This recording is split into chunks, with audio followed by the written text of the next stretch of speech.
Hebreus, capítulo de número 12, versículo de número 2.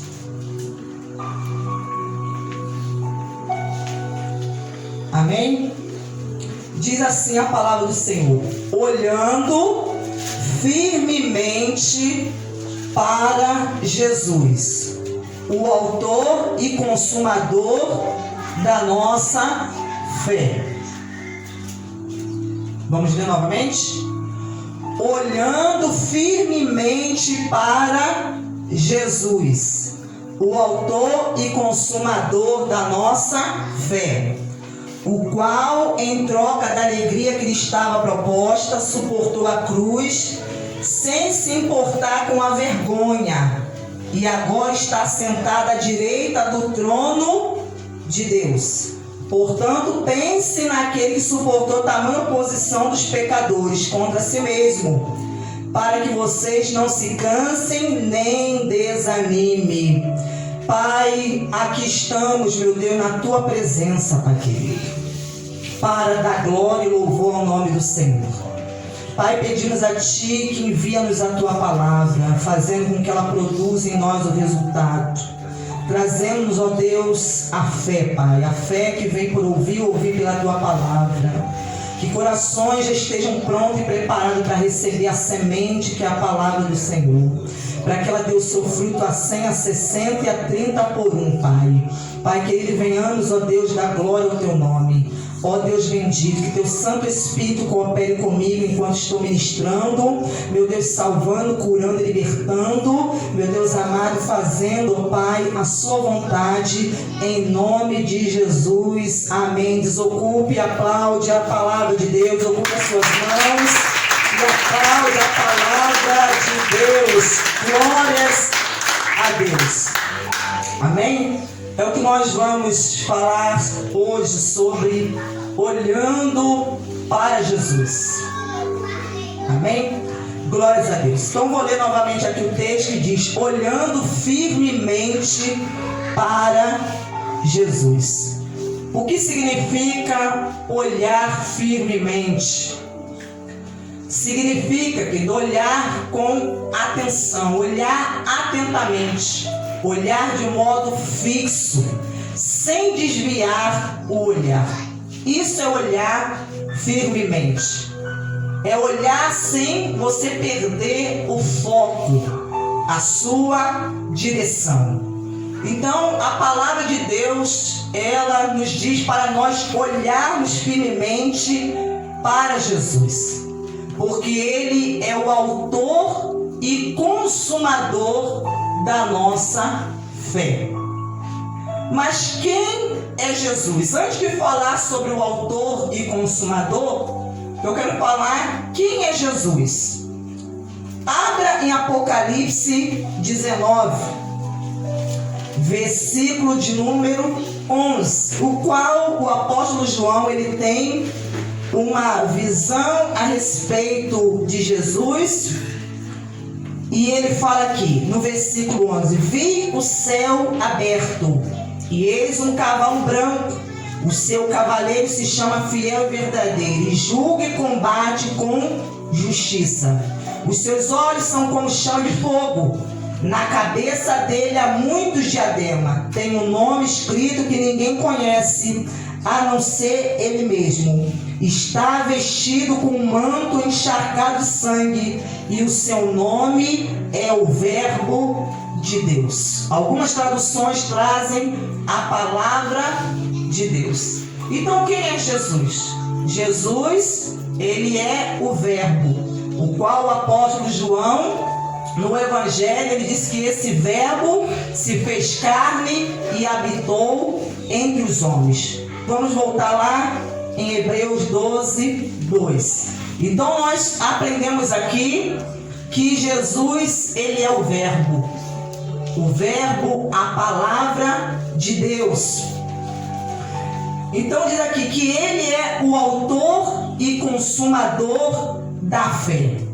O que significa ser autor?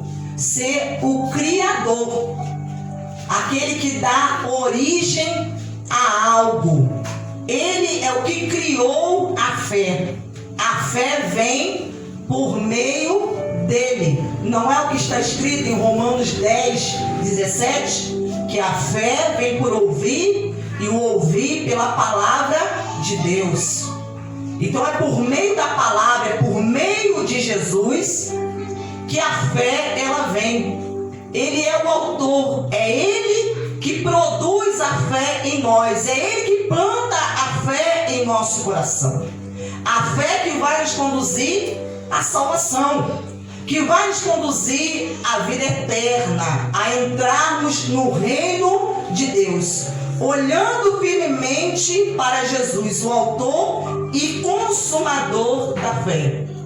Então, a palavra autor no grego, ela traz um sentido de que dizendo que Jesus, ele é o capitão, ele é o chefe líder. Ele é um capitão, um chefe líder.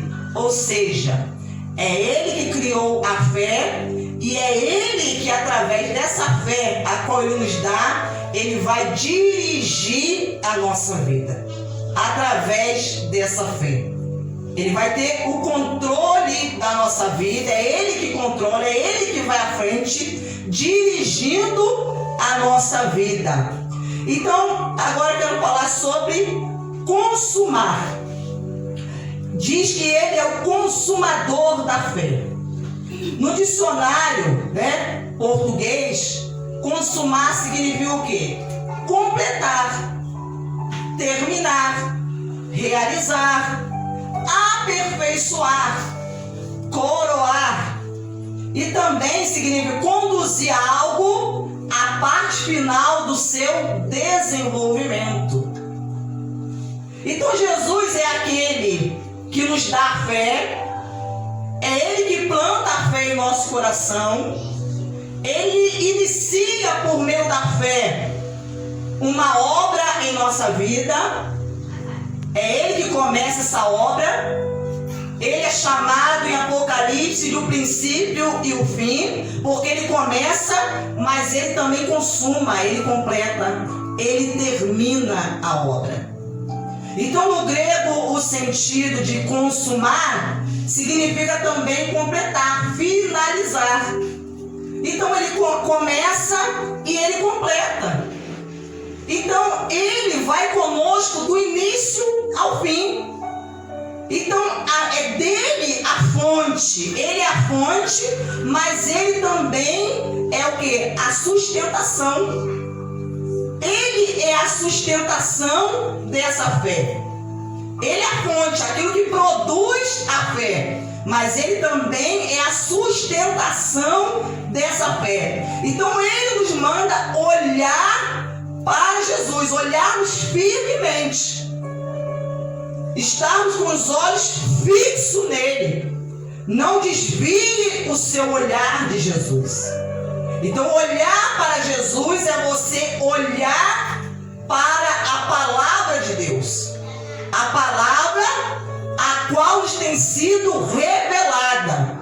Quando Deus ele revela a palavra a você, e você então olha, você fica, permanece, você coloca a sua atenção nessa palavra, e aquilo que a palavra fala contigo, você começa a seguir, a andar, a obedecer essa palavra. Essa palavra vai te conduzir, querido, ao fim.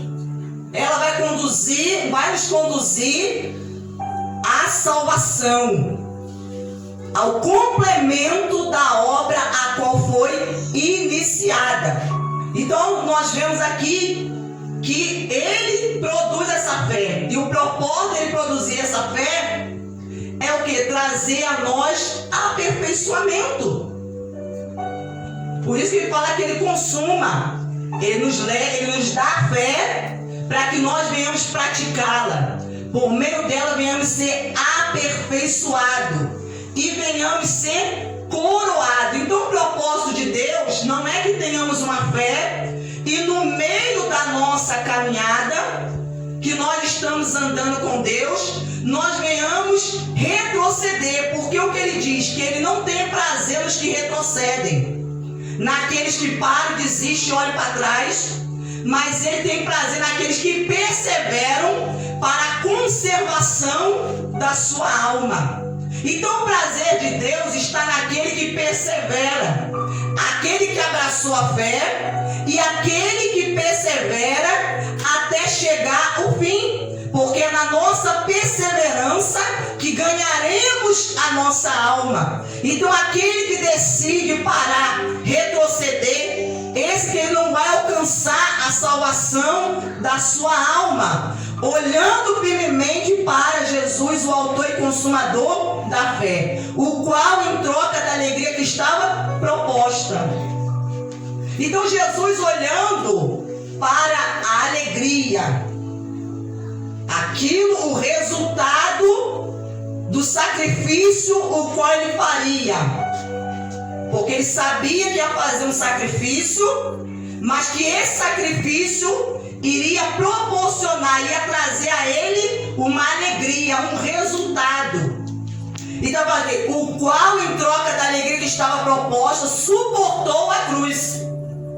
Então isso fez com que Jesus suportasse todo o sofrimento da cruz, sem se importar com a vergonha, porque ele passou vergonha. Jesus foi envergonhado, ele foi humilhado, ridicularizado, zombado. Então todo tipo, querido, de humilhação, de vergonha que alguém poderia passar, Jesus passou. Ele passou. E agora está sentado à direita do trono de Deus. E olha o que ele diz aqui. Portanto, pense.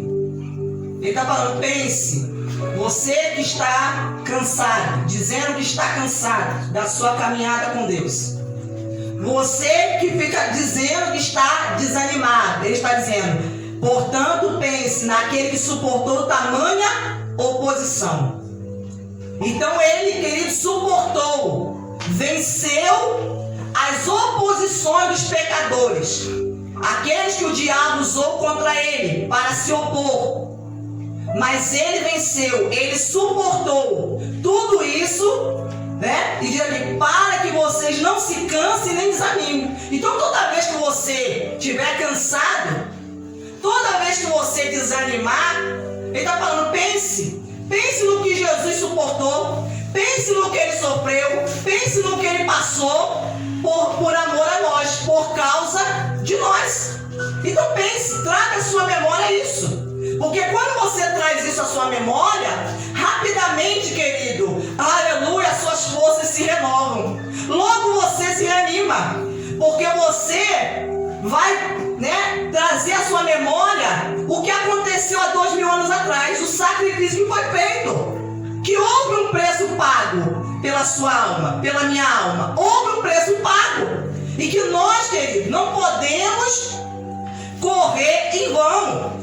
Nós não podemos estar numa trajetória, uma caminhada em vão. Não podemos parar no meio do caminho, deixando com que o cansaço e o desânimo nos paralise. Então toda vez que você se sentir talvez cansado, esgotado, ele está falando, lembre, pense no que Jesus passou. Aleluia! Pense no que ele passou.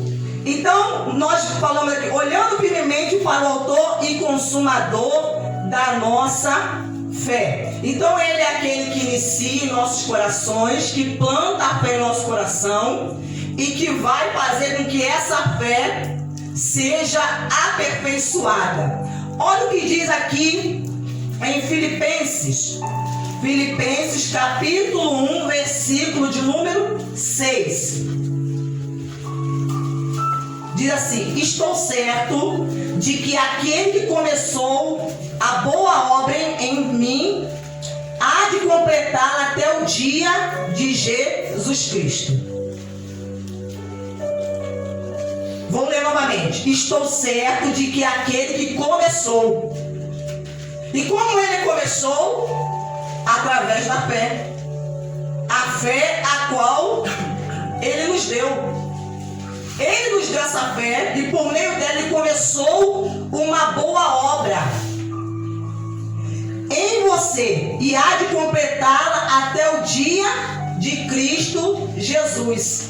Ou seja, ele começou e ele está falando, eu vou completá-la. Eu vou terminar o que eu comecei. Porque Deus não deixa a obra inacabada não, querido. Se a obra de Deus, se algo na sua vida está parado porque você decidiu parar com a obra de Deus. Mas não foi Deus, porque ele falou, aquilo que eu começo eu termino.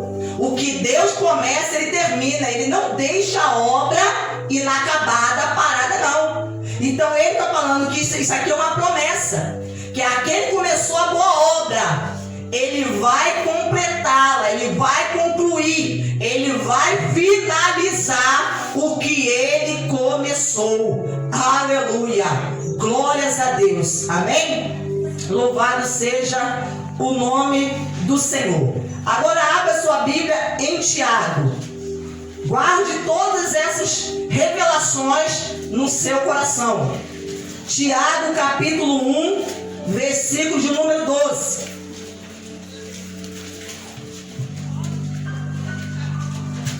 Diz assim: bem-aventurado significa feliz.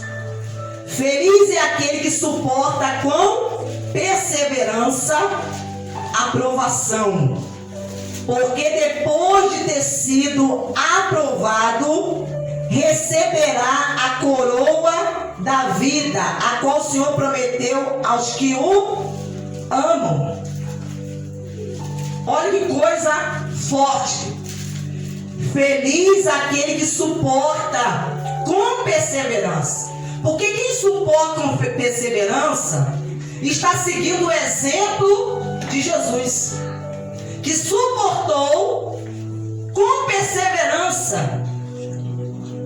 E ele o que? Consumou, completou a obra que o Pai o deixa fazer.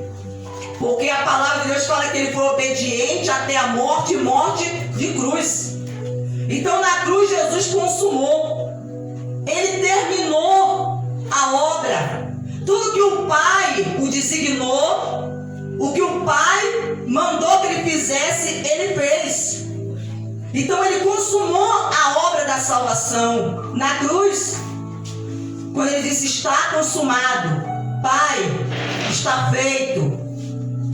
Está concluído, está pago, a dívida está paga. Então diz assim, feliz é aquele que suporta com perseverança, porque a fé que ele produz em nosso coração vai levar você a perseverar. Aprovação, porque nos momentos que a nossa fé ela é testada, porque a nossa fé é testada, mas nós precisamos passar por esse teste e sermos aprovados nesse teste. Feliz é aquele que suporta com perseverança a aprovação, porque depois de ter sido aprovado, receberá a coroa da vida. A coroa significa que a pessoa venceu. Quando nós se apossarmos da coroa, a coroa significa a salvação, a vida eterna, que nós vencemos, a qual o Senhor prometeu aos que o amam. Por isso que ele fala, guarda o que você tem, para que ninguém roube a tua coroa. E o que você tem? A fé. Guarda o que você tem. Guarda a fé que você tem em Jesus, para que ninguém roube a tua coroa, porque Deus já reservou uma coroa para você. Mas para que você venha se apossar dela, você precisa chegar lá. E para você chegar lá, você precisa perseverar. E perseverar em meio às provações. Porque a sua fé, a minha fé será testada. Nós seremos testados. E nós precisamos perseverar para tomar posse dessa coroa. Mas no decorrer dessa caminhada, quando estamos andando com Cristo pela fé, vai haver situações que vão tentar fazer o quê? Tirar de nós essa coroa. Tentar nos fazer desistir dessa coroa. Porque você pode desistir dela. Se você decidir abandonar a sua fé, retroceder na sua fé, não continuar perseverando, então você pode desistir de tomar posse dessa coroa que já está reservada para mim e para você. Glórias a Deus. Aleluia.